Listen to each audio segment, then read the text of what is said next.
ភាប្រលឹងបងអើយ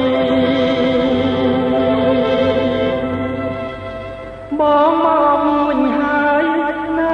ស្រងពីស្រី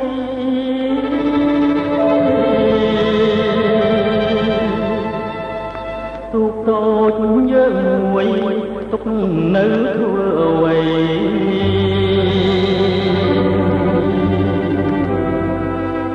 មកចំឡង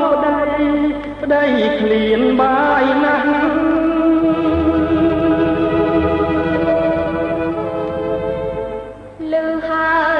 លឺហើយប្រងកំពូស្នា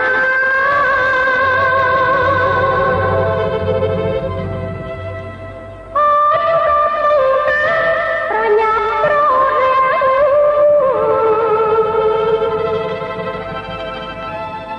ឆាប់ឡើងលឿនឡើងបងនឹកនឹងអូនណាស់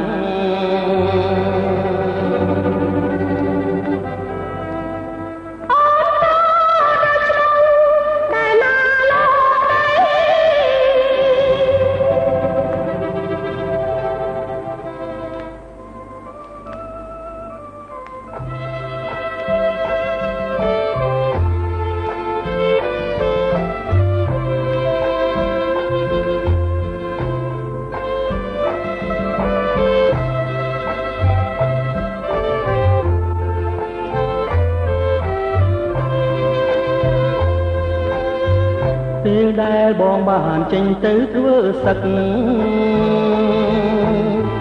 បានបាយខ្វាញ់ទឹកណាស្រងពីសីតែបងច្បាំងឈ្នះពួតមើលចង់រៃហើយបានជោគជ័យក្រុមពេលវេលា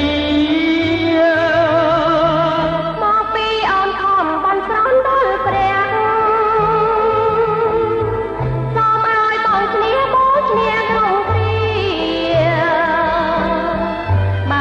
យើងឈ្នះនោះទៅសោកណោវង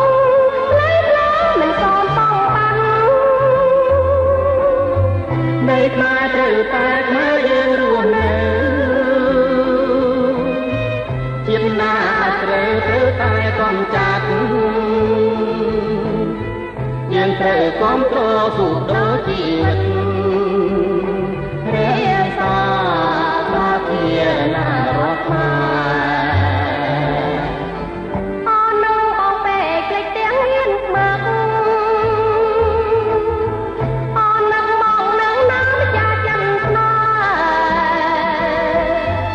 ចំណែកបងវិញនឹកអូនណាស់ដែ